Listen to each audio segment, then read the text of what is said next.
विराट कोहली और रोहित शर्मा को BCCI new central contract 2026 में डीमोट कर सकता है। जी आपने सही सुना, जो बीसीसीआई है विराट और रोहित को ग्रुप बी में डीमोट कर सकता है नए रिवाइज करिकुलम के हिसाब से।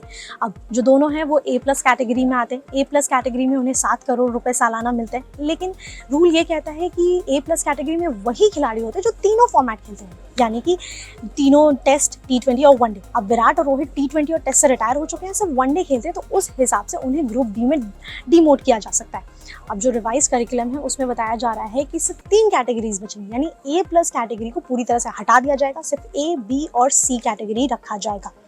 अब जो अजीत अगरकर हैं वो हेड कर रहे हैं सिलेक्शन कमेटी, उन्होंने ये प्रस्ताव बीसीसीआई के सामने रखा है न्यू सेंट्रल कॉन्ट्रैक्ट 2026 के लिए कि इस हिसाब से चीज़ें की जा सकती है। अब सैलरी क्या होगी, तीनों जो ग्रुप्स हैं, कैटेगरीज है, उसमें किस तरीके से अमाउंट्स डिवाइड किए जाएंगे, वो तो एपेक्स काउंसिल मीटिंग में डिसाइड होगा। इनफैक्ट एपेक्स काउंसिल मीटिंग में ये डिसीजन लिया जाएगा कि ये प्रस्ताव बीसीसीआई एक्सेप्ट करेगा या नहीं। जो मौजूदा सैलरीज हैं वो हैं ए प्लस में 7 करोड़ रुपए, ए में 5 करोड़, बी में 3 करोड़ और वहीं सी कैटेगरी में 1 करोड़ रुपए सालाना खिलाड़ियों को मिलते हैं।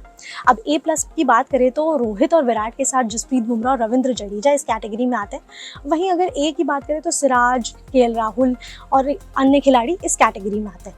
अब अगर 3 कैटेगरीज बचेंगे ए, बी और सी, तो उस हिसाब से हो सकता है कि विराट और रोहित को बी कैटेगरी में शिफ्ट किया जाए।